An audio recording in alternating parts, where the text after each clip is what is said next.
We will start with reading Narayan Kavcha. I will read first. This is going to be in English only from Srimad Bhagavatam 6th Canto 8th chapter. So you can say behind me, please. Om Namo Bhagavate Vasudevaya. Om Namo Bhagavate Vasudevaya. Om Namo Bhagavate Vasudevaya. Om Namo Bhagavate Vasudevaya. Mataji, we are going live if you want to stop recording. Om Namo Bhagavate Vasudevaya. Om Namo Bhagavate Vasudevaya. Okay, so you all can mute yourself, please. So Narayan Kavacha appears in Srimad Bhagavatam in 6th Canto, chapter 8. Okay, I'm going to read it. Please read it every day after you chant Hare Krishna Mahamantra, especially in the times where we really need this protection. Vishwarupa said, if some form of fear arrives, one should first wash his hands and legs clean and then perform achaman by chanting this mantra.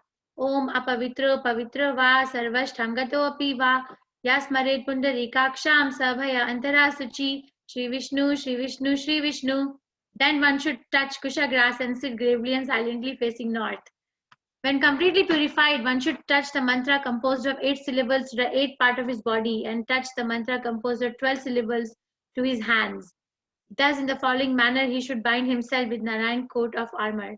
First, while chanting the mantra composed of 8 syllables, Om Namo Narayana, beginning with the pranava, the syllable Om, one should touch his hands to the 8th part of his body, starting with 2 feet, progressing systematically to 2 knees, thighs, abdomen, heart, chest, mouth, and head. Then one should chant the mantra in the reverse, beginning from the last syllable Ya, while touching the parts of his body in the reverse order. These 2 processes are known as Utpatti Nyasa and Samhara Nyasa respectively. Then one should chant the mantra composed of 12 syllables, Om Namo Bhagavate Vasudevaya. Preceding each syllable by the Omkara, one should place the syllables of the mantra on the tips of his finger, beginning with the index finger of his right hand and concluding with the index finger of the left. The 4 remaining syllables should be placed on the joints of thumb. I don't do all this, I just chant the mantra, okay? But I'm just reading it out. One must then chant the mantra of 6 syllable Om Vishwane Namaha. One should place the syllable Om on his heart, the syllable V on the top of his head, syllable Sa in between his eyebrows, syllable Na on the tuft of his hair, and syllable Ve between his eyes. The chanter of the mantra should then place the syllable Na on all the joints of his body and meditate on the syllable Ma as being a weapon. He should thus become the perfect personification of the mantra. Thereafter, adding Visarga to the final syllable Ma, he should chant the mantra Maha Ashtraya Fat in all direction, beginning from the east. In this way, all direction will be bound by the preventive armor of the mantra. After finishing this chanting, one should think himself qualitatively one with the Supreme Personality of Godhead, who is full in 6 opulences and is worthy to be waited upon. Then one should chant the following protective prayer to Lord Narayana, the Narayan Kavacha. The Supreme Lord, now we start Narayan Kavacha. The Supreme Lord, who sits on the back of the bird Garuda, touching him with his lotus feet, holds 8 weapons: the conch shell, disc, shield, sword, club, arrows, bow, and rope. May that Supreme Personality of Godhead protect me at all times with his 8 arms. He is all powerful because he fully possesses the 8 mystic power, Anima, Laghima, etc. May the Lord, who assumes the body of a great fish, protect me in the water from the fierce animals that are associates of the demigod Varuna. By expanding his illusory energy, the Lord assumed the form of a dwarf Vamana. May Vamana protect me on the land. Since the gigantic form of Lord Vishwarupa conquers the 3 worlds, may he protect me in the sky. So water is, may the Lord who is Matsya, and then the land is Vamana, and then the sky is Vishwarupa. May Lord Narsimha, who appeared as the enemy of Hiranyakashipu, protect me in all directions. His loud laughing vibrated in all directions and caused the pregnant wives of the Asuras to have miscarriages. May that Lord be kind enough to protect me in difficult places like the forest and battlefront. The supreme indestructible Lord is ascertained through the performance of ritualistic sacrifices and is therefore known as Yagneshwara. In his incarnation as Lord Boar, he raised the planet from the water at the bottom of the universe and kept it on his pointed tusk. May that Lord protect me from the rogues on the street. May Parshuram protect me on the top of mountains. May the elder brother of Bharata, Lord Ramachandra, along with his brother Lakshmana, protect me in foreign countries. May Lord Narayana protect me from unnecessarily falling false religious systems and falling from my duty due to madness. May the Lord in his appearance as Nara protect me from unnecessary pride. May Lord Dattatreya, the master of all mystic power, protect me from falling while performing bhakti yoga. May Lord Kapila, the master of all good qualities, protect me from the material bondage of fruitive activities. May Sanat Kumara protect me from lusty desire. As I begin some auspicious activity, may Lord Hayagriva protect me from being an offender by neglecting to offer respectful obeisances to the Supreme Lord. May Devarashi Narada protect me from committing offenses in worshipping the deity. And may Lord Kurma, the tortoise, protect me from falling to the unlimited hellish planets.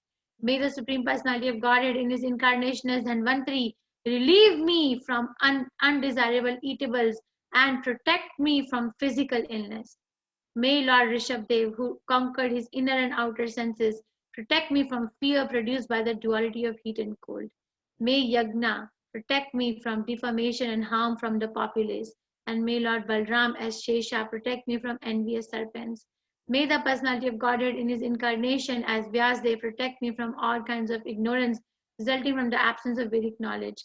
May Lord Buddha Deva protect me from activities opposed to Vedic principles and from laziness that causes one to madly forget the Vedic principle of knowledge and ritualistic action. May Kalki Deva, the Supreme Personality of Godhead, who appeared as an incarnation to protect religious principles, protect me from dirt of the age of Kali. May Lord Keshava protect me with his club in the first portion of the day. May Govinda, who is always engaged in playing his flute, protect me in the second portion of the day. May Lord Narayana, who is equipped with all potencies, protect me in the third part of the day. And may Lord Vishnu, who carries a disc to kill his enemies, protect me in the fourth part of the day. May Lord Madhusudana, who carries a bow very fearful for demons, protect me during the fifth part of the day. In the evening, may Lord Madhava, appearing as Brahma, Vishnu, Maheshwara, protect me. And in the beginning of night, may Lord Rishikesha protect me. At the dead of night, in the second and third part of night, may Lord Padmanabha alone protect me. May the Supreme Personality of Godhead, who bears the Srivatsa on his chest, protect me after midnight until the sky becomes pinkish. May Lord Janardana, who carries a sword in his hand, protect me at the end of night, during the last four ghatikas of night. May Lord Damodara protect me in the early morning, and may Lord Vishveshwara protect me during the junctions of day and night. Set into motions by the Supreme Personality of Godhead and wandering in all four directions, the disc of the Supreme Lord has sharp edges, as destructive as the fire of devastation at the end of the millennium. As a blazing fire burns dry grasses to ashes with the assistance of the breeze, may that Sudarshan Chakra burn our enemies to ashes.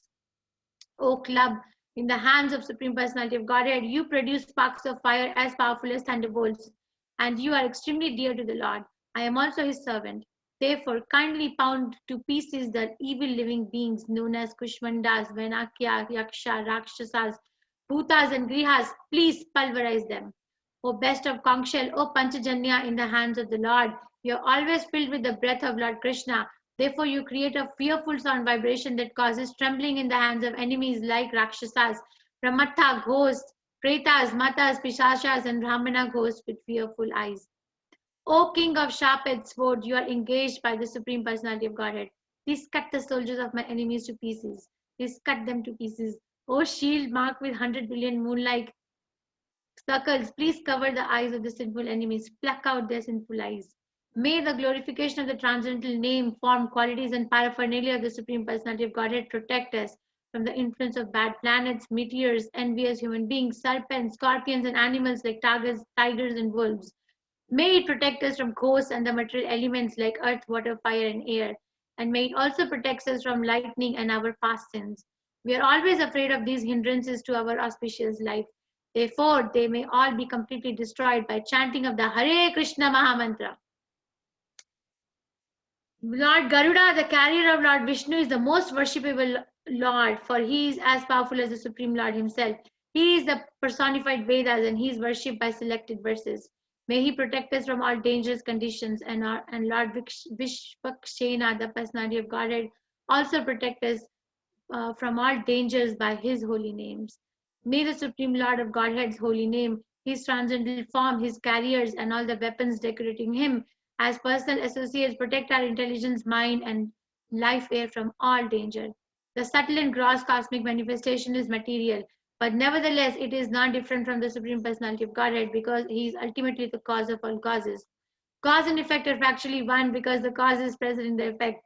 Therefore, the absolute truth, the Supreme Personality of Godhead, can destroy all our dangers by any of his potent part. Supreme Personality of Godhead, the living entities, material energy, spiritual energy, and entire creation are all individual substances. In the ultimate analysis, however, together they constitute Supreme One, the Personality of Godhead. Therefore, those who are advanced in spiritual knowledge see unity in diversity. For such advanced person, the Lord's bodily decorations, names, his fame, his attributes and forms, and the weapons in his hands are manifestation of the strength of his potency. According to their elevated spiritual understanding, the omniscient Lord, who manifests various forms, is present everywhere. May he always protect us everywhere from all calamities. Prahlad Maharaj loudly chanted the name of Lord Narsimhadev. May Lord Narsimhadev, roaring for his devotee Prahlad Maharaj, protect us from all fear of dangers created by stalwart leaders in all directions through poison, weapon, water, fire, air, and so on. May the Lord cover their influence by his own transcendental influence. May Narsimhadev protect us in all directions, in all corners, above, below, within, and without. Vishwarupa continued, O Indra, this mystic armor related to Lord Narayana has been described by me to you. By putting on this covering, you will certainly be able to conquer the leaders of the demons. If one employs this armor, whoever he sees with his eyes or touches with his feet is immediately freed from all above mentioned dangers. Okay, generally I don't go to this phala part of the or any fruitive part of the Srimad Bhagavatam, but the time is such that I want to attract your attention to the Narayan Kavacha. Please chant it every day. After you chant Hare Krishna Mahamantra, make it a point to chant it every day or maybe twice a day, one before sleeping and one after you chant Hare Krishna in the morning. And you will be protected. You will be protected by this Narayan Kavacha, okay? Okay, we can start Bhagavad Gita now. Is that okay? Did everyone follow us? Yes, Ma'am. Are you awake? Yes? Yes, Mataji. Okay. So which verse we have to do? We have started 10, Mataji. No, Mataji, 9, I think. We We finished did 9. the first. We did till 9, right? We did till 9. We have to start 10. Okay, thank you very much. So still we are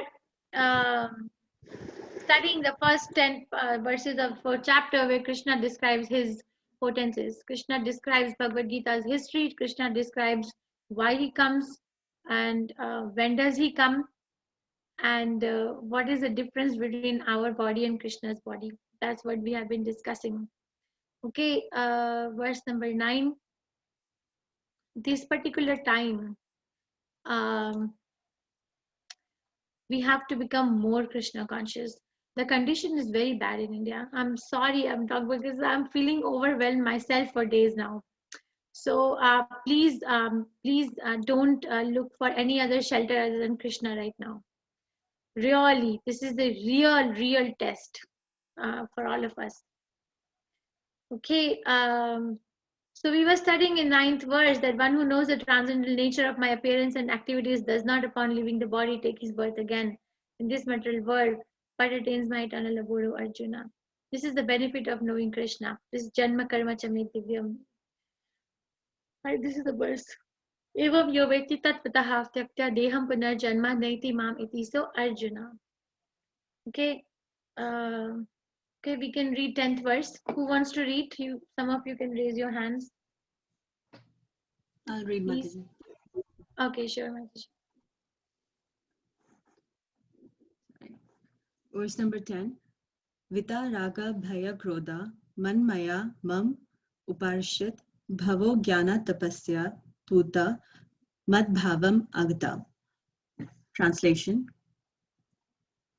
Being freed from attachment, fear, and anger, being fully absorbed in me and taking refuge in me, many persons in the past became purified by knowledge of me, and thus they all attained transcendental love for me. Purport. As described above, it is very difficult for a person who is too materially affected to understand the personal nature of the supreme absolute truth. Generally, people who are attached to the bodily conception of life are so absorbed in materialism that it is almost impossible for them to understand that there is a transcendental body which is imperishable, full of knowledge, and eternally blissful. In the materialistic concept, the body is perishable, full of ignorance, and completely miserable. Therefore, people in general keep the same bodily idea in mind when they are informed of the personal form of the Lord. For such materialistic men, the form of gigantic material manifestation is supreme. Consequently, they consider the supreme to be impersonal. And because they are too materially absorbed, the conception of retaining the personality after liberation from matter frightens them. When they are informed that the spiritual life is also individual and personal, they become afraid of becoming persons again. And so they naturally prefer a kind of merging into impersonal void. Generally, they compare the living entities to the bubble of the ocean, which merge into the ocean. That is the highest perfection of spiritual existence, attainable without individual personality. This is a kind of fearful stage of life, devoid of perfect knowledge of spiritual existence. Furthermore, there are many persons who cannot understand spiritual existence at all. Being embarrassed by so many theories and by contradictions of various types of philosophical speculation, they became disgusted or angry and foolishly conclude that the people are in a diseased condition That of there is no supreme cause and everything is ultimately void. Such sorry. people are in diseased condition of life. No, it's very close. Such people are in diseased condition of life. Some people are too materially attached and therefore do not give attention to spiritual life. Some of them want to merge into the supreme spiritual cause, and some of them disbelieve in everything, being angry at all sorts of spiritual speculation out of hopelessness. This last class of men take to shelter of some kind of intoxication, and their effective hallucinations are sometimes accepted as spiritual vision. One has to get rid of all three stages of attachment to the material world: negligence of spiritual life, fear of spiritual personal identity, and the conception of void that underlies the frustration of life.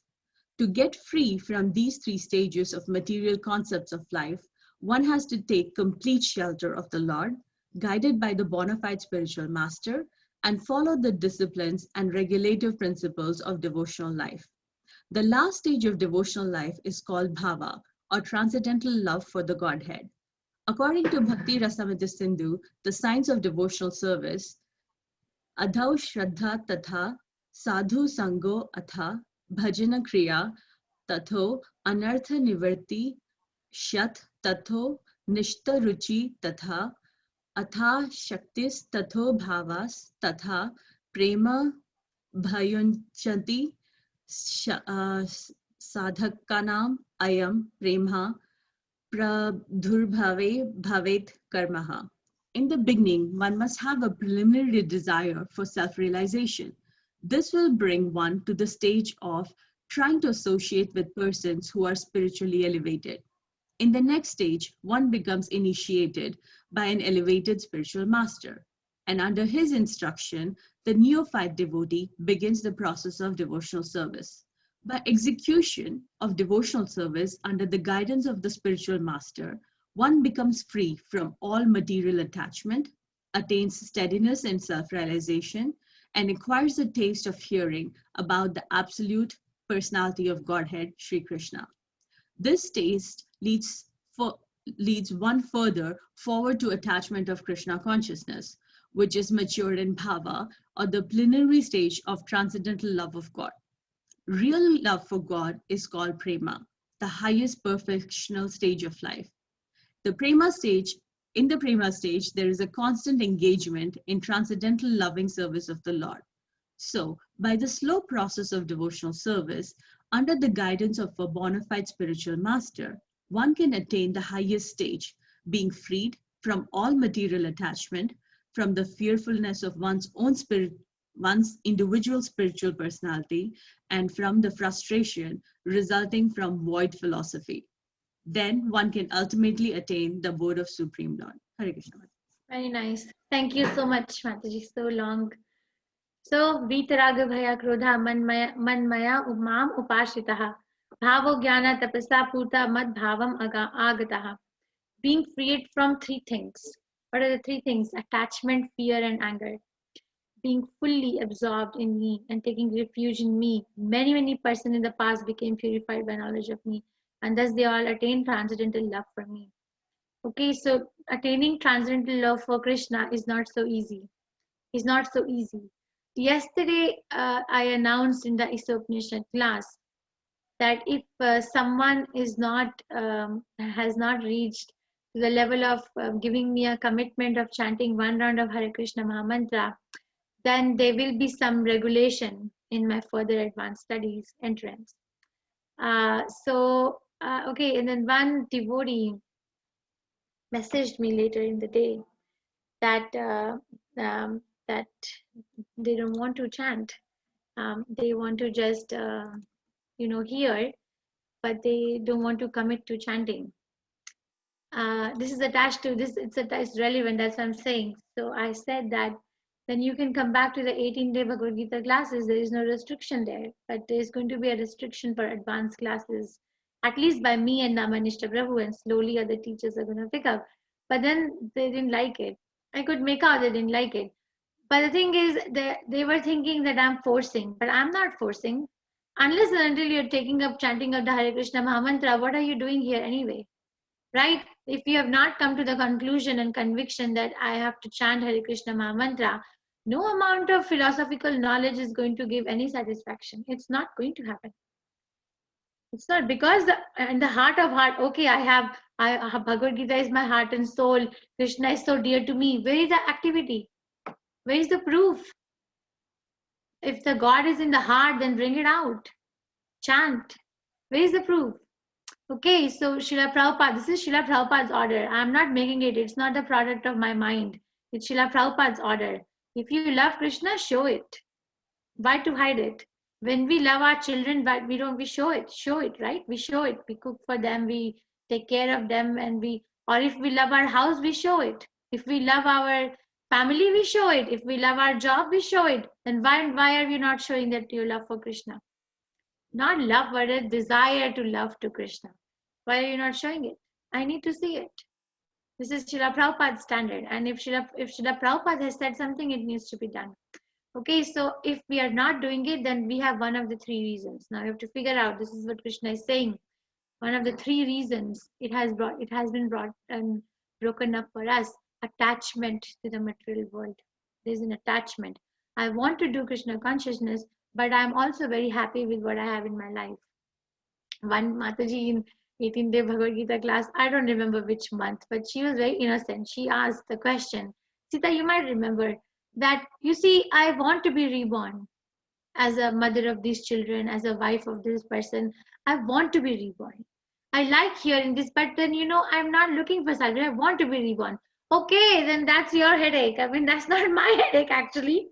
That's not. But according to Krishna, this attachment has to be purified. And then the other people who don't take to Krishna consciousness are fearful. They're fearful, like impersonalists or Mayavadis. They have a fear of being in a body. There's a fear because body is a cause of so many sufferings, right? So they say if the body is the cause of so many sufferings, then how can God have body? Then how can, just one second, then how can God have body? So there's a fear attached. And then the anger is somebody is frustrated. Just one second.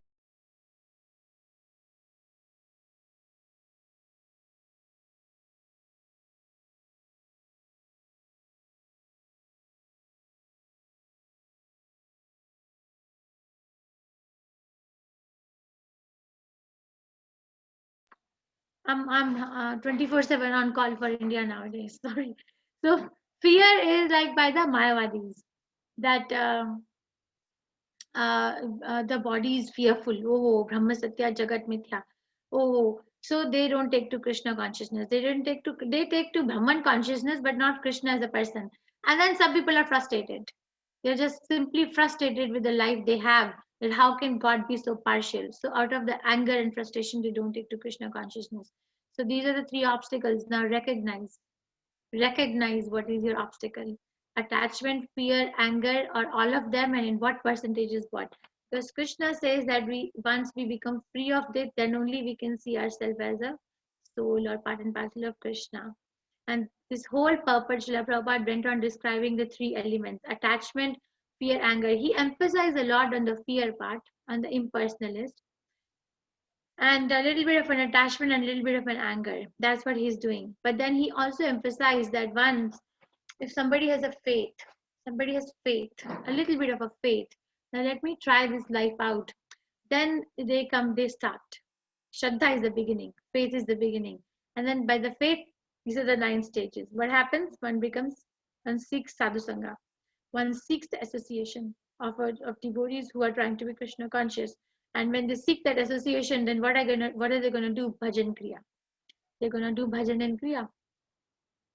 And when one becomes interested, then one accepts spiritual master at this level. And then anartha nivritti, unwanted things go away. And then it leads to nishtha. So shraddha that they came with, the faith that they came with, becomes very, very firm. I am going to do it, no matter what. If this person doesn't do it, that person doesn't do it, it does not matter, but I'm going to do it. So out of a discipline, right? And then doing, they develop taste. That's ruchi. They develop taste. The taste is not in the beginning. And then asakti, attachment, can't give up. Then it becomes impossible for that person to give up Krishna consciousness. They may slow down, but they will not be able to give up. Okay, and then bhava and then prema. These are the different stages. I think we can go to the next verse. Some of you, please keep your hands raised so we can go on doing it from one person to another. Who would like to read? Sushmita Mataji, please go ahead. Hare Krishna. Rupa Mataji, keep your hand raised. You can just keep it. Tell you next verse. Ye yata mam prapadyante tam tathaiva bhajami aham. Mama vartamanu vartante manushya partha sarvashaha. Translation: all of them, as they surrender unto me, I reward accordingly. Everyone follows my path in all respects, O son of Pratha. Purport: everyone is searching for Krishna in different aspects of his manifestation. Krishna, the Supreme Personality of Godhead, is partially realized in his impersonal Brahmajyoti effulgence and as the all-pervading supersoul dwelling within everything, including the particles of atoms. But Krishna is only fully realized by his pure devotees. Consequently, Krishna is the object of everyone's realization, and thus anyone and everyone is satisfied according to one's desire to have him. In the transcendental world also, Krishna reciprocates with his pure devotees in the transcendental attitude, just as the devotee wants him. One devotee may want Krishna as a supreme master, another as his personal friend, another as his son, and still another as his lover. Krishna rewards all the devotees equally, according to the different intensities of love for him. In the material world, the same reciprocations of feelings are there, and they are equally exchanged by the Lord with the different types of worshippers. The pure devotees, both here and in the transcendental abode, associate with him in person and are able to render personal service to the Lord, and thus derive transcendental bliss in his loving service. As for those who are impersonless and who want to commit spiritual suicide by annihilating the individual existence of the living entity, Krishna helps also by absorbing them into his effulgence. Such impersonalists do not agree to accept the eternal, blissful personality of Godhead. Consequently, they cannot relish the bliss of the transcendental personal service to the Lord, having extinguished their individuality. Some of them who are not situated even in the impersonal existence return to this material field to exhibit their dormant desires for activities. They are not admitted in the spiritual planets, but they are given again they are again given a chance to act on the material planets. For those who are fruitive workers, the Lord awards the desired results of their prescribed duties as the Yagneshwara, and those who are yogis seeking mystic powers are awarded such powers. In other words, everyone is dependent for success upon His mercy alone, and all kinds of spiritual processes are but different degrees of success on the same path.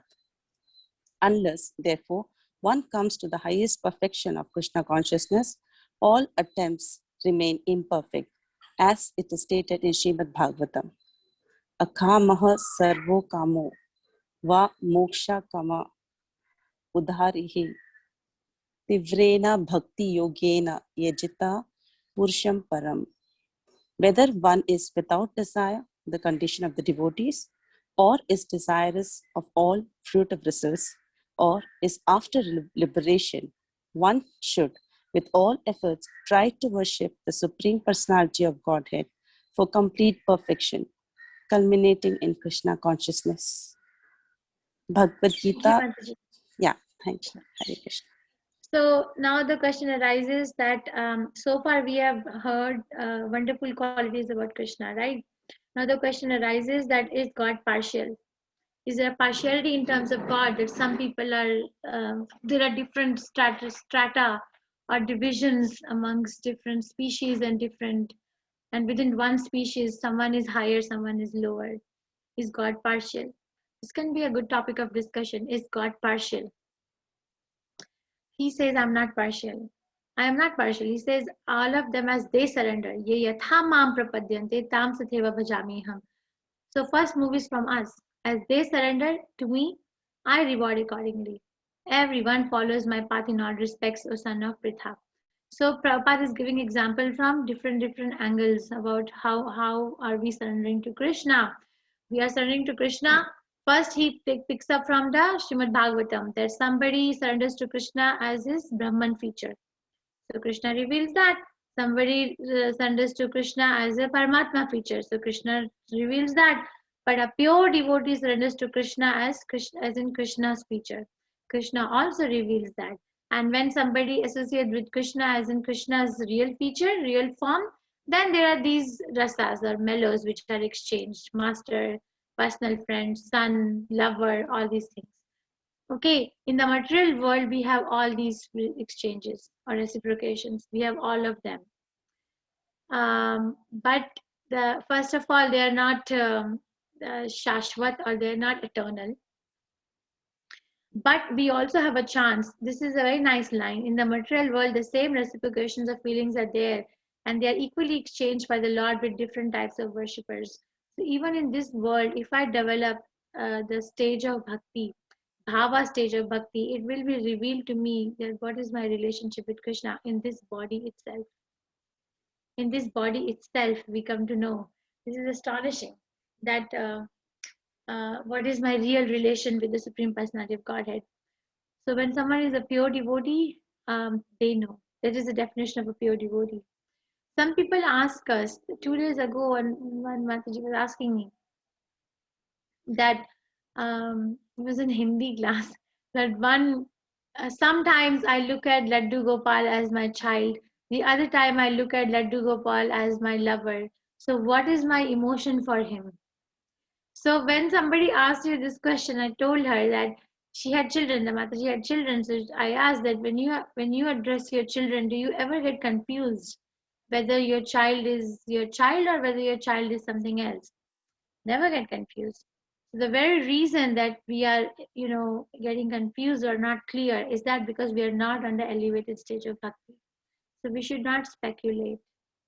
We should not. Our adhikar can be translated to English word of boundary.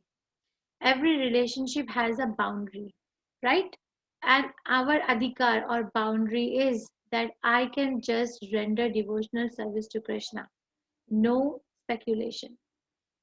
It's a revelation. It will be revealed. I cannot speculate. You can, I cannot force anyone, but it's not going to lead anyone anywhere.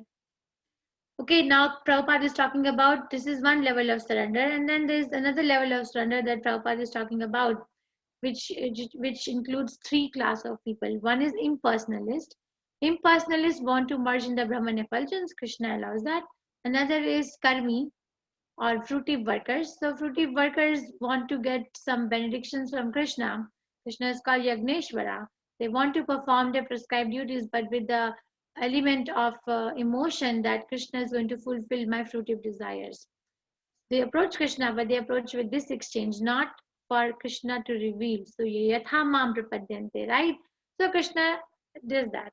And then the other third class of people Prabhupada addresses is the yogi. Yogis, they go to Krishna to get some mystic powers, right? To get one of the 8 mystic powers. Krishna reciprocates the same way that the person approached him. So God is not partial, never partial. Actually, we have more than what we deserve. We just don't recognize it. We are like a small child who, no matter how much you give, they always want more and more and more, right? So we just don't recognize that how lucky we are to have gotten a human form of life, and that too in the golden Kali Yuga. It's a very, very golden chance. So we have to fulfill the mission of this life. Then only there is a way to become fearlessness. Fear arises from duality. Duality means two, means birth and death. That's the cause of fear. That because I have been born, there's every chance I'm going to die. So duality, right? And then known and unknown. Fear arises because we don't know something. So unknown. When we know something, there's no fear, but it comes because there is some unknown element. So what will happen next? What will happen next? So fear is a result of Dvitya Abhesha, Dvitya, duality. And Krishna consciousness is Advaita or non-dual. It brings us to the absolute platform that Krishna has got my back. I am suffering so much. There's so much calamity around me. Like Queen Kunti prayed, right? Like the Vrindavan Vasis prayed to Krishna when Indra got mad at them, right? All these calamities, it was so easy for Krishna to handle all those. And Prabhupada concludes the purport by encouraging all of us to approach Krishna, no matter what is my degree. Don't fear, Masucha. Don't fear. If I have no material desire, go to Krishna. If I have sarvakama, all the material desires, go to Krishna. If I have a desire to get liberation, go to Krishna. Because Krishna will accept. Krishna is apapaviddham, shuddham, right? Whatever desire I may go to Krishna with, Krishna will take care. Krishna will take care. Krishna has been taking care. Krishna, we have very difficult psychological situations in Srimad Bhagavatam. Dhruva Maharaj was not a pure devotee when he went to Krishna. He was not. Okay, he went to Krishna because he wanted a kingdom bigger than his great-grandfather Brahma. But Krishna took charge of him. The very fact that he went to Krishna was all auspicious. That is the beginning of our auspicious life. The very fact of going to Krishna brings us auspiciousness. Okay? We can go to the next one. Rupa Mataji, please go ahead. Hare Krishna Mataji. Kankshantah karmanam siddhim yajanta iha devataha shipram hi manushe loke siddhir bhavati karmaja. Men in this world desire success in fruitive activities and therefore they worship the demigods. Quickly, of course, men get results from fruitive work in this world. There is a great misconception about the gods or demigods of this material world, and men of less intelligence, although passing as great scholars, take these demigods to be various forms of the Supreme Lord. Actually, the demigods are not different forms of God, but they are God's different parts and parcels. God is one, and the parts and parcels are many. The Vedas say, Nityo Nityanam, God is one, Ishvara Parama Krishnaha. The Supreme God is one. Krishna and the demigods are delegated with powers to manage this material world. These demigods are all living entities, Nityanam, with different grades of material power. They cannot be equal to the Supreme God, Narayana, Vishnu or Krishna. Anyone who thinks that God and the demigods are on the same level is called an atheist or Pashandi. Even the great demigods like Brahma and Shiva cannot be compared to the Supreme Lord. In fact, the Lord is worshipped by demigods such as Brahma and Shiva. Shiva Virinchi Nutam. Yet, curiously enough, there are many human leaders who are worshipped by foolish men under the misunderstanding of anthropomorphism or zoomorphism. Ihadevataha denotes a powerful man or demigod of this material world. But Narayana, Vishnu, or Krishna, the Supreme Personality of Godhead, does not belong to this world. He is above or transcendental to material creation.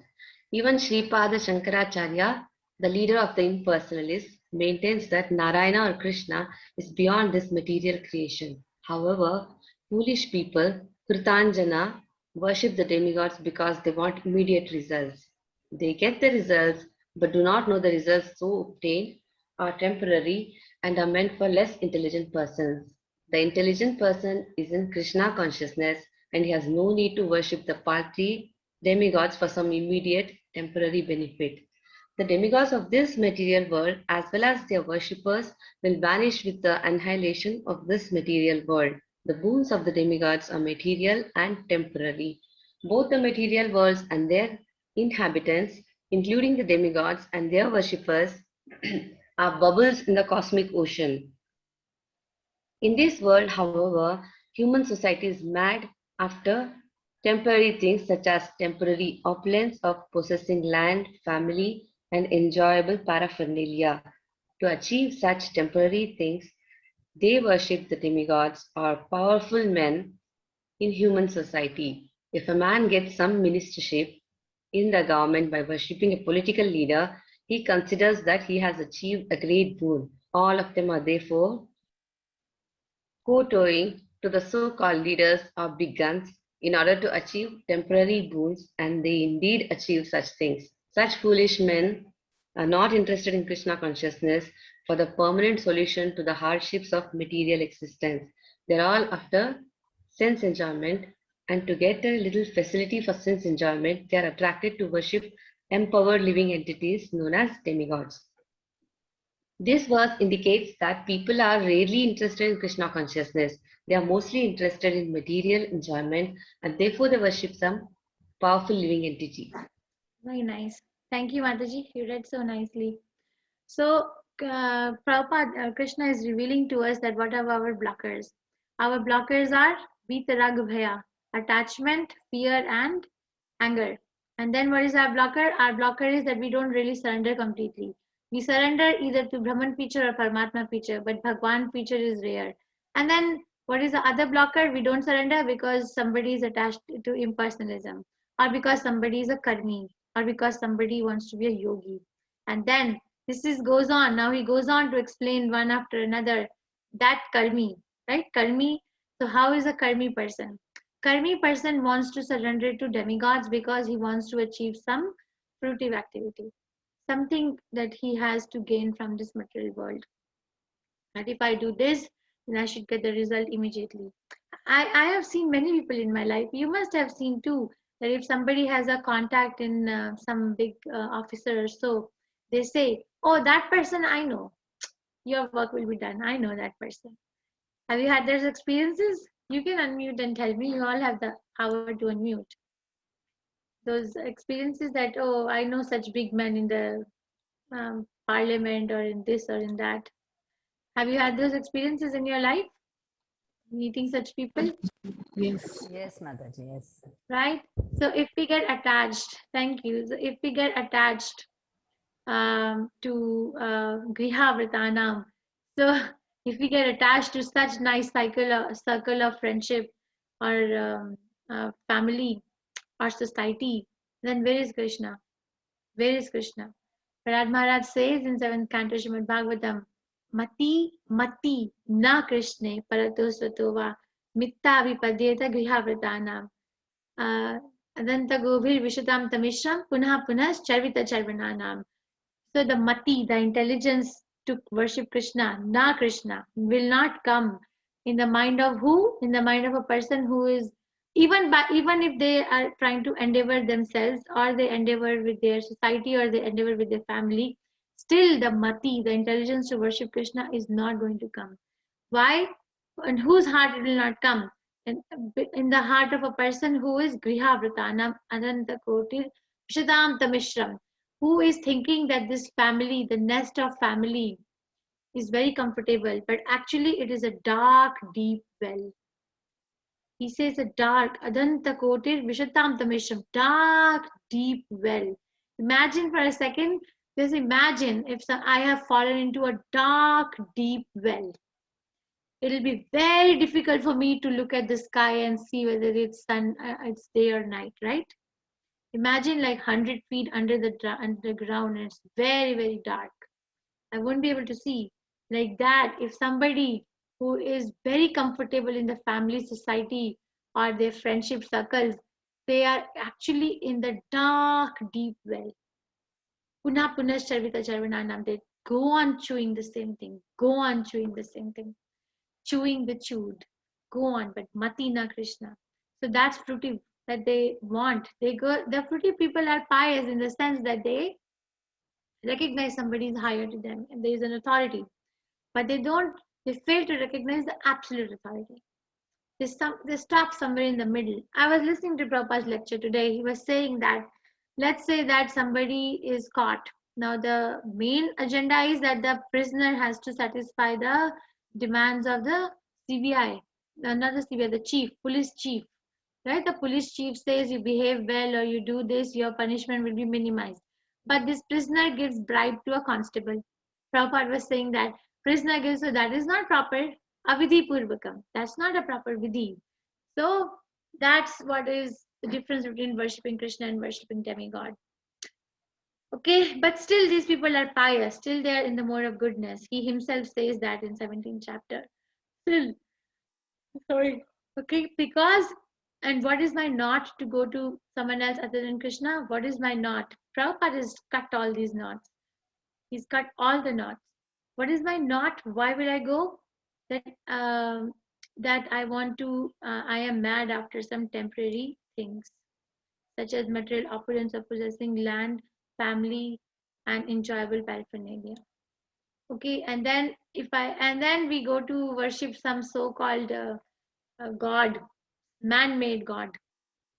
If they are very big leaders, or very rich people, or very famous people, I have seen some people have made temples of big political leaders and they worship them.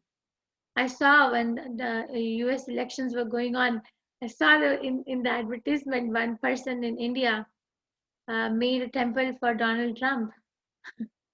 I was offering arti and doing his abhishek and everything. So foolish, right? Lost the chance. So they'll not be able to, because they're trying to get something very, very temporary. Krishna consciousness takes time. Srila Prabhupada has given us a lot of encouragement. He has said that Krishna consciousness is like whenever we plant some seeds. Let's say that I plant a mango seed. Okay, now mango pulp will come very fast. Every year in the summer, the mango will come. But let's say that I am waiting for almond or cashew tree to fructify. It will take very long time, but once it will come, it will have a lot of shelf life, right? So Srila Prabhupada has said Krishna consciousness is like that. Because we don't see immediate effect, we see it's not working, but that's not what it is. We don't see immediate effect because I have so many things to get rid of before I put Krishna inside. Krishna is not going to come inside my heart if my heart is already occupied with so many anarthas. So the longer we take to become Krishna consciousness, it's because I have so much to get rid of first. Okay? We can go. Shri Priya Sampat Mataji, please go ahead. Hare Krishna Mataji. Hare Krishna. Am I audible? Yes. Mataji, Hindi verse please. Slightly up if you can scroll. Sanskrit. Yeah. चातुर्यवर्ण्यं मया सृष्टं गुणकर्म विभागशः तस्य कर्तारमपि मां Vidyakartaram. Translation: according to three modes of material nature and the work ascribed to them, the four divisions of human society were created by me. And although I am the creator of this system, you should know that I am yet the non-doer, being unchangeable. Purport: the Lord is the creator of everything. Everything is born of Him. Everything is sustained by Him, and everything after annihilation rests in Him. He is therefore the creator of four divisions of social order, beginning with the intelligent class of men, technically called Brahmanas, due to their being situated in the mode of goodness. Next is the administrative class, technically called Kshatriyas, due to their being situated in the mode of passion. The mercantile men, called the Vaishyas, are situated in the mixed modes of passion and ignorance, and Shudras, or the laborer class, are situated in the ignorant mode of material nature. In spite of his creating the four divisions of human society, Lord Krishna does not belong to any of these divisions of human society. Lord Krishna does not belong to any of these divisions because he is not one of the conditioned souls, a section of whom form human society. Human society is similar to any other animal society, but to elevate men from the animal status, the above mentioned divisions are created by the Lord for the systematic development of Krishna consciousness. The tendency of a particular man toward work is determined by the modes of material nature which he has acquired. Such symptoms of life, according to different modes of material nature, are described in the 18th chapter of this book. A person in Krishna consciousness, however, is above even the Brahmanas, because a Brahmana, by quality, is supposed to know about Brahman, the supreme absolute truth. Most of them approach the impersonal Brahman manifestation of Lord Krishna, but only a man who transcends the limited knowledge of Brahmana and reaches the knowledge of Supreme Personality of Godhead, Lord Shri Krishna, becomes a person in Krishna consciousness, or in other words, a Vaishnava. Krishna consciousness includes knowledge of all different planetary expansion of Krishna, namely Rama, Narsimha, Varaha, etc. However, as Krishna is transcendental to this system of four divisions of human society, a person in Krishna consciousness is also transcendental to all divisions of human society, whether we consider a division of humanity, nation, or species. Hare Very Krishna nice. Mataji. Thank you, Mataji. Very important word. So first he says that why someone will not approach me and could go haywire. And then he's discussing that because Krishna, this is my personal realization. I was speaking to Paijata one day and I was telling her, from doing all these classes with my temple in Mangalore, my personal realization is that Krishna wants every one of us. Every one of us. Not just the people who are chanting Hare Krishna. He really wants every one of us. Really. I am seeing so many people. I'm answering so many emails, so many different backgrounds, and so many different kinds of questions. So Krishna really wants all of us, each one. Whether you're chanting Hare Krishna or whether you're not chanting Hare Krishna, He wants us. Okay, when we chant Hare Krishna, then we are saying yes to Him. Yes, Krishna, I want you too. That is the only difference, okay? When Krishna wants us, Krishna wants me. But I am again repeating, but if I chant Hare Krishna Mahamantra, it is my calling for Krishna. Yes, Krishna, I also want you now. I know you have been wanting me for so long, but here I come. This is my call for you. So that is why Hare Krishna chanting is a necessity. It's not an option. It's not an option that Krishna is in my heart and I'm going to just think of Krishna. What think of Krishna? The mind is so disturbed. What think of Krishna? This is the prescription given by the acharyas. Why are we so proud that we are thinking that we can modify that prescription? Where is this coming from? Do you question the prescription that your physician writes to you? Do you question it? You can unmute and tell me. Do you ever question that I am in a challenging way? You can put questions in a humble way to understand, that's different, but in a challenging way. That do you question that? No. No. This is no. No, You no. say No, Mataji. No, Mataji. okay, so because thank you very much, because you know that my knowledge is not as much as this particular person's, right? So how do we have this audacity to question what the great acharyas are telling us to do? Where is this coming from? This is one of the anarthas. That is why this person is taking long time to chant Hare Krishna, because there is so much pride. It's a subtle. Krishna consciousness is very subtle. All these things are very subtle. That I can go to Krishna by not chanting Hare Krishna because I can do it. Okay? And this is a result of Rajagun, passion. It's not Satyagun, Rajagun. Because Satyagun person knows what is to be done and what is not to be done. But Rajagun is a gun, or Rajagun is a mode where person knows what to be done and person knows what not to be done, but there is no strength in the heart to execute that knowledge. It's there, but you can't. You cannot execute it. So Krishna created this 4 system of Varna and Ashram. Varna and Ashram. So Varna means based on the work, and Ashram means based on the spiritual order. So Varna is based on the society order, and Ashram is based on the spiritual order. Chatur Varnam Maya Shrishtam. Guna Karma. But what was the foundation behind the creation? What was the foundation? Guna and Karma. What particular mode is one affected by, and what is the activity ascribed to that particular mode? Give me some examples of devotees. Please raise your hands. I know Annapurna Mataji and Seema Mataji are waiting to read, but please raise your hand. Please just don't unmute.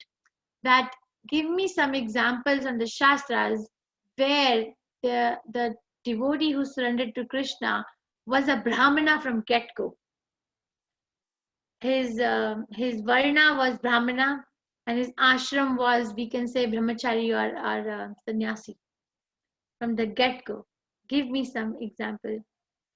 And also give me some example from the Shastras of a authority or devotee who surrendered to Krishna from the Kshatriya Varna, and some from Vaishya Varna, and some from Shudra Varna. Yes. You can give me any example from any of 4. Tell me some names. Yes, Radhika, you can unmute. Hare Krishna, ma'am. From the, from the Kshatriya, I think Arjuna is a Kshatriya, right? So he surrendered. So that is for Kshatriya. And for Sudra, I think everybody around him, Sudras only, no, ma'am. Typically, if I have to take even Draupadi, she will come under the category of Sudra, because women less intelligent, she also surrendered. Kunti, all of them, from No, don't commit offense. Thank you. Okay, Seema Mataji, what do you have to say? Mataji, what I can think is Vishwamitra, who was a Kshatriya. Right. Yeah, that's something I can think of. Then you can add on to that if it's right or no. Okay, thank you. Thank you, Mataji. Yes, Lenovo Tab M10. Oh, sorry, Mataji. Sumati, I haven't changed. Sumati Mataji, Hare Krishna. Hare Krishna. And can we give Kuchelas the example of a Brahmana who surrendered unto Krishna right from their childhood? He was with him. I don't know the pastime. Okay. And Okay, Kshatriya, Prahlad, is Prahlad a Kshatriya because he was born to Hiranyakashipu, who was a king. Prahlad Maharaj is the ruler, so maybe we can call him a Kshatriya, but he's generally called as a Daitya. Okay. I've not heard the name Kshatriya attached, but technically it says that, okay, if he's a ruler and he's ruling, then he's fighting and he's a Kshatriya. Okay, maybe. Daityas have Kshatriyas too. Yeah, and in the, if I can say from Sri Vaishnavism, then the Alvars, lot of them are Shudras. Okay. We are totally But surrendered. King Kulashekara was a Kshatriya. Kulashekara is a Kshatriya, but so many others, like Tirupan Alvar, so many others, they're all Shudras. They weren't even allowed entry into the temple, but they were dedicated devotees of the Lord. Okay. Very nice. Thank you. Kuchela is none other than Sudama she was talking about. Kuchela is Sudama. So that's Brahmana. Yes, Okay. Sudama was talking about. True. Thank you very much. Thank you. Okay, so we have some examples of Brahmana, Kshatriya, Vaishya, and Shudra. So they did not change their Varna, they did not change their ashram. So Brahmana, even Sukdev Goswami was born in a very, with utmost Brahmanical qualities.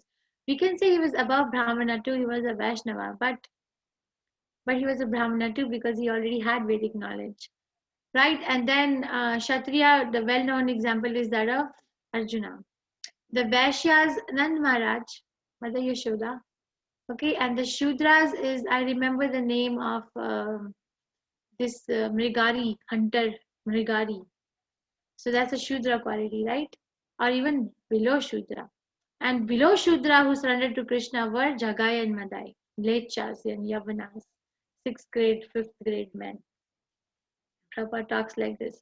So Krishna accepts everyone. And Krishna made this division based on guna and karma, based on the mode of nature and whether the work ascribed. And he says there's a 4 division of human society were created by me. But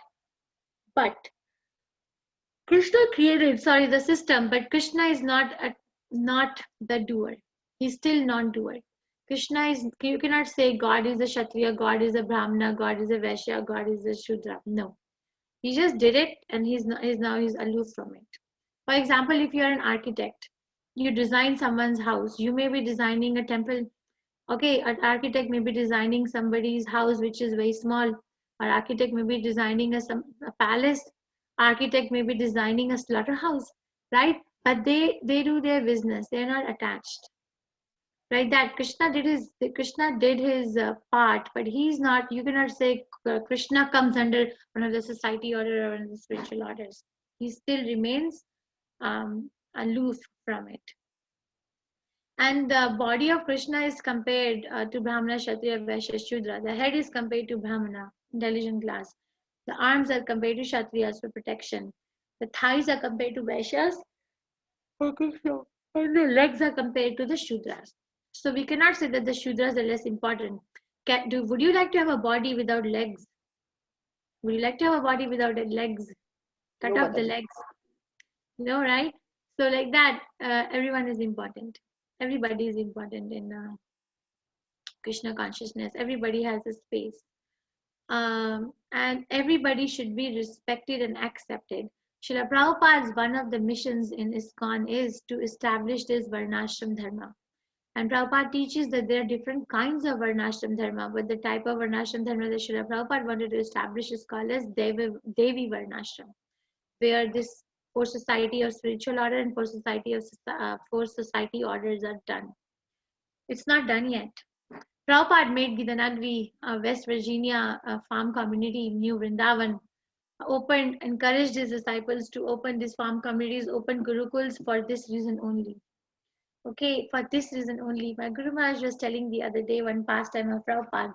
In a gurukul, one child was very naughty, would just not sit and listen. Very naughty. So the teacher, after becoming disgusted with all the efforts that they can do, they approached Prabhupada. They said, Prabhupada, this child does not sit in the class for any lesson. I guess in today's world, we say them attention deficit hyperactivity disorder, right? ADHD. But Prabhupada gave the answer. Prabhupada said, he is not a Brahmin. He's not born in a Brahmin Varna. You engage him something outside. And the child excelled. So very carefully observed the quality of a child and then gave him the occupation depending on that quality. And Prabhupada wanted us to do this because God, he himself is saying that I'm available. Okay, he's available. Let's not divide on any other basis of skin color or color of the eyes or nationality or height of the body or I don't know, hair color or whatever. It's not division. It cannot be happening like this. It has to be from what Supreme Personality of Godhead made. And if we don't agree to what Krishna made, then we are going to get a powerful reaction from the material nature. we will get a powerful reaction. Okay, can we do one more? Is everyone tired, or we can do one more? We can do one more, Mataji. Okay, thank you. Seema Mataji, Namam Karmani Limpati. Yes, Mataji. Namam karmani limpanti, name karma phale spruha, iti mam yo abhijanati, karma beers nasa badhyate. Translation: there is no work that affects me, nor do I aspire for the fruits of action. One who understands its truth about me also does not become entangled in the fruitive actions of work, fruitive reactions of work. Purport: as there are constitutional laws in the material world stating that the king can do no wrong, or that the king is not subject to the state laws, similarly, the Lord, although he is the creator of this material world, is not affected by the activities of the material world. He creates and remains aloof from the creation, whereas the living entities are entangled in the fruitive results of material activities because of their propensity for lording it over material resources. The proprietor of an establishment is not responsible for the right and wrong activities of the workers, but the workers are themselves responsible. The living entities are engaged in their respective activities of sense gratification, and these activities are not ordained by the Lord. For advancement of sense gratification, the living entities are engaged in the work of this world, and they aspire to heavenly happiness after death. The Lord, being full in himself, has no attraction for so-called heavenly happiness. The heavenly demigods are only his engaged servants. The proprietor never desires the low-grade happiness, such as the workers may desire. He is aloof from the material actions and reactions. For example, the rains are not responsible for different types of vegetation that appear on earth. Although without such rains, there is no possibility of vegetation growth. Vedic Smriti confirms this fact as follows. Nimitta matram evasau sujanam sarga karmani pradana karani bhuta yato vaishriya shaktayaha. In the material creation, the Lord is the only supreme cause. The immediate cause is a material nature by which the cosmic manifestation is visible. The created beings are of many varieties, such as the demigods, human beings, and lower animals. And all of them are subject to the reactions of their past good and bad activities. The Lord only gives them the proper facilities for such activities and the regulations of the modes of nature. But he is never responsible for their past and present activities. In the Vedanta Sutras, it is confirmed that the Lord is never partial to any living entity. The living entity is responsible for his own acts. The Lord only gives him facilities, though the agency of material nature, the external nature, anyone who is fully conversant with all the intricacies of this law of karma or fruitive activities does not become affected by the results of his activities. In other words, the person who understands his transcendental nature of the Lord is an experienced man in Krishna consciousness, and thus he is never subject to the laws of karma. One who does not know the transcendental nature of the Lord and who thinks that activities of the Lord are aimed at fruitive results, as are the activities of the ordinary living entities, certainly become entangled himself in fruitive reactions. But one who knows the supreme truth is a liberated soul fixed in Krishna consciousness. Thank you. Very nice. So many points, right? Prabhupada packs, power pack. Bhagavad Gita is power pack, right? There is one drink. I think it's called Red Bull. Is it Red Bull? In my work, some people drink it. That you have like a very high dose of caffeine in it. Like you get like a shot. I guess they get this caffeine rush. Yes, like that when we read. Red Bull. Yeah. So like that when we reach Srila Prabhupada's books, we get power packed, like Krishna consciousness packed. So much information packed in a very small pocket. Amazing. Right? So Krishna is telling us that what were the blockers? That's what we studied. And we studied the blockers of Veet, Rag and Bhaya. Attachment, fear, and anger. And then we also studied that we also have other blockers. And what are those? That I only surrender to Krishna the way I want. So Krishna also reveals to the degree that I'm ready to have him. So some people are ready to have Krishna as Brahman, okay, Brahman. Some people are ready to have Krishna as Paramatma, okay, Paramatma. But if a pure devotee is ready to have Krishna as a Bhagavan feature, Krishna reveals. Okay.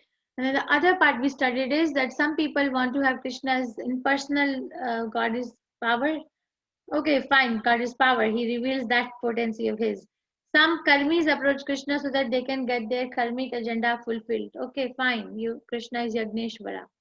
Some yogis approach Krishna to fulfill their mystic powers, to get the mystic powers. Okay, fine. Krishna is Yogeshwara. Yagneshwara, Yogeshwara. Okay, then Krishna says that, but out of the people who will never surrender are the people who will go to demigods. And they will go to demigods because there is so much material attachment. There's attachment, there is some desire other than Krishna, that I want to be happy here. And then Krishna says, but I want all of you. I want each one. So what did he do? Chatur Varnam Maya Shrishtam Guna Karma Vibhagasha.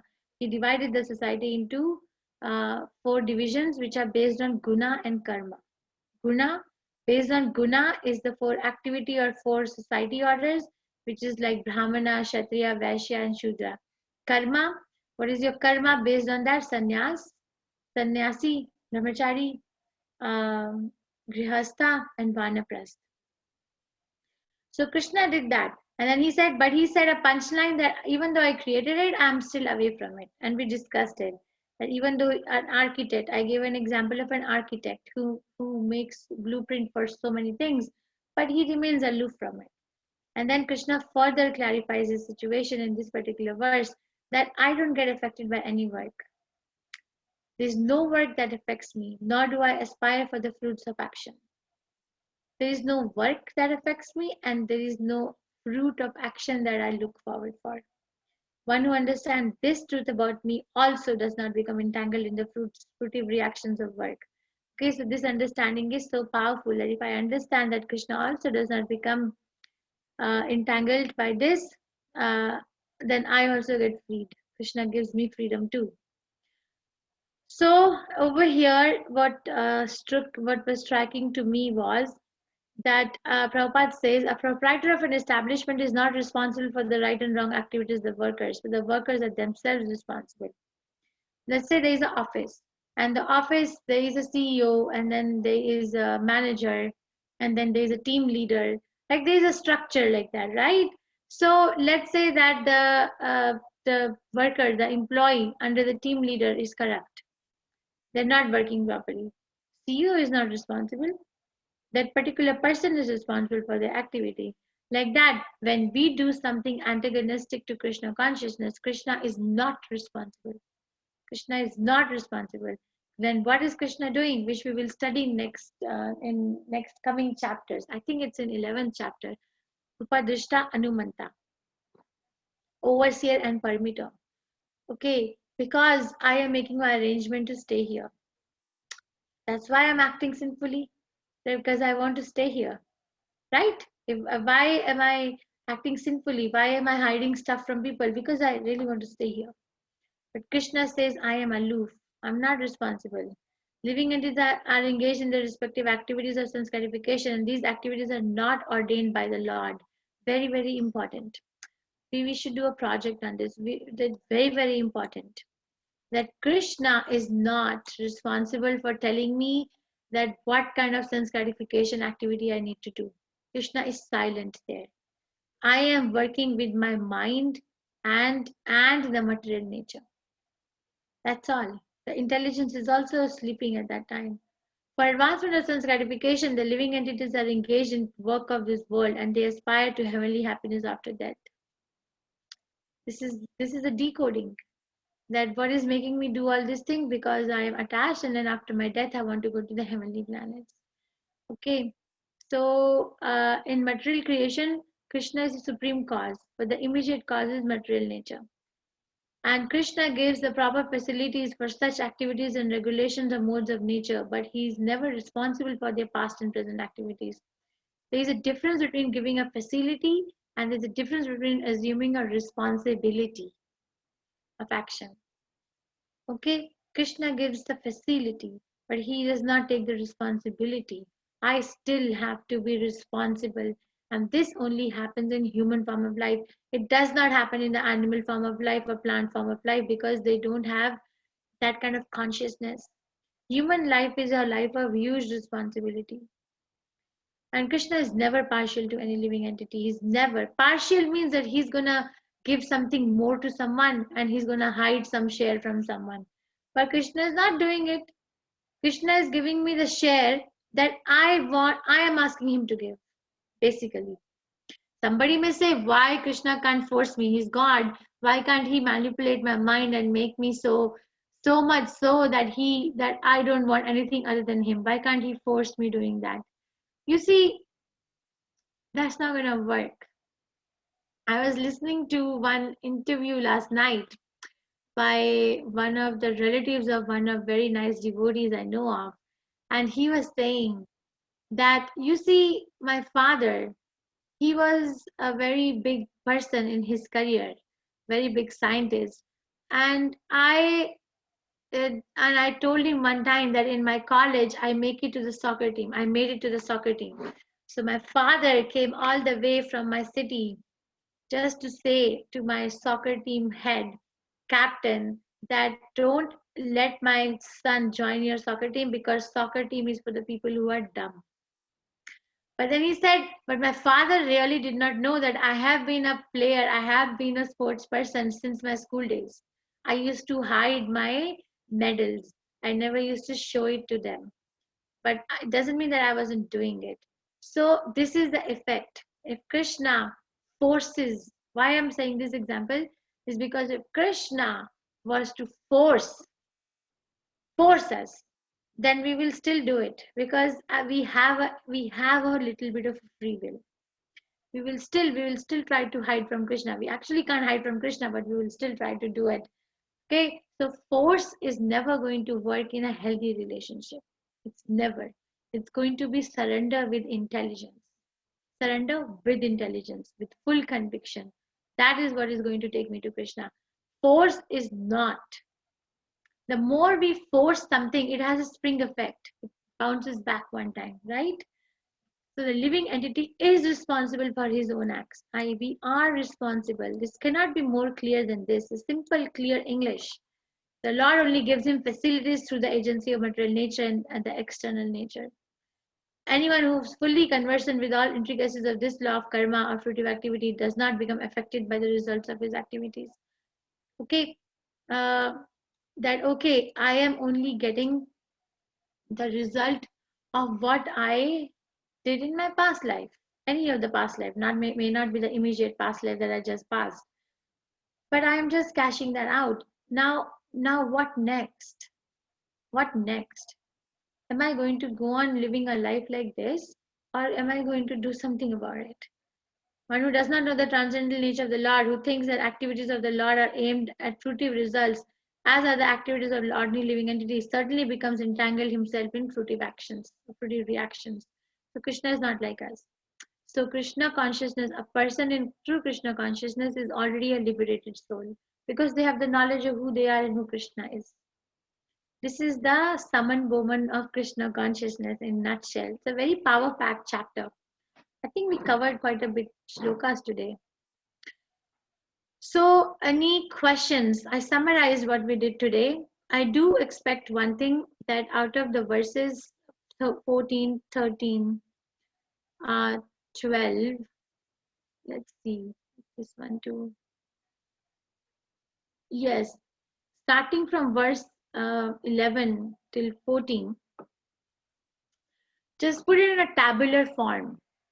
That differences you may have to make like more than one heading on the top. That what is the difference between the surrender of an impersonalist, difference between the surrender of a karmi, or how does a karmi or how does a yogi and how does a pure devotee surrender to Krishna? What is their understanding? What is their understanding in Krishna's, in their surrender to Krishna? Make a table. Okay, nice table, very neat. No narrations, no nothing. Okay, just write that. Okay, impersonally surrender to Krishna out of fear. Written in verse this, and fear of having a material body. Or karmi surrenders to Krishna. Next is because Krishna is called as the Yagneshwara, and they have some material desire to be fulfilled. Like that, make it. Okay. Okay. Any questions? Anyone? Oh, is there anyone out of all of you who is a web developer or I don't know, not a web designer per se, but front something, web front